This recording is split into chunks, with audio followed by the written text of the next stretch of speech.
Tumsifu Yesu Kristo. Usikate tamaa, Mungu bado anaandika hadithi yako. Fikiria mtu mmoja amekaa peke yake jioni. Siku imekwisha.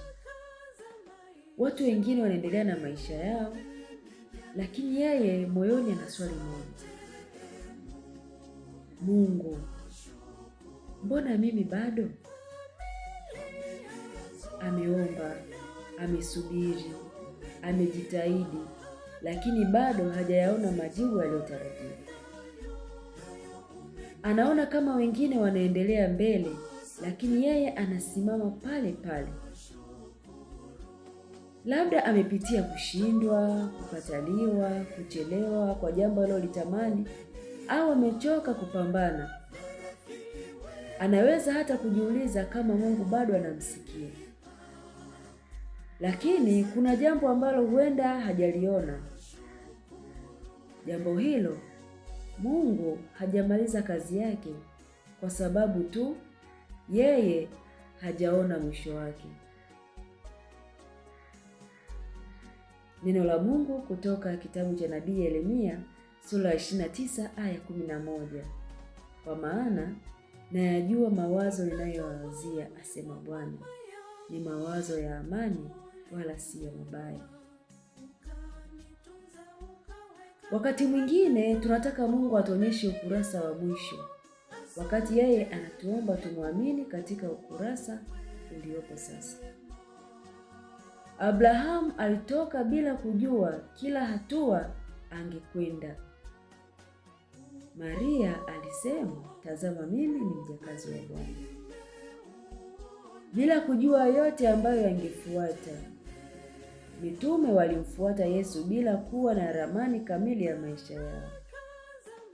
Na wewe pia usikate tamaa kwa sababu tu hujui kesho itakuwaje.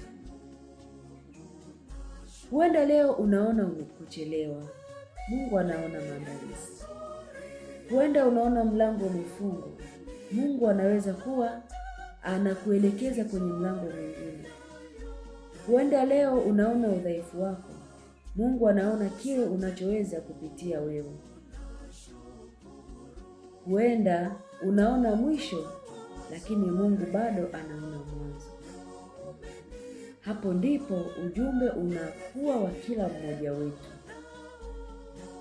Usijipime kwa kile ambacho bado hujakipata.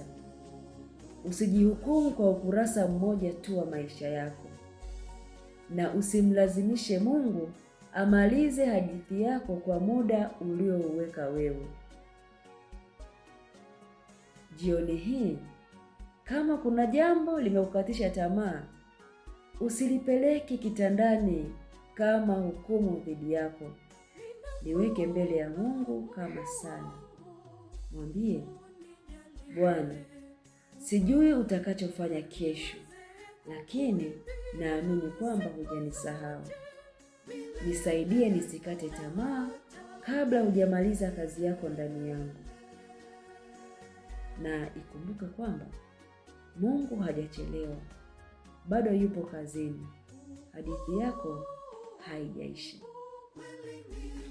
Nikutakie wakati mwema. Tumsifu Yesu Kristo.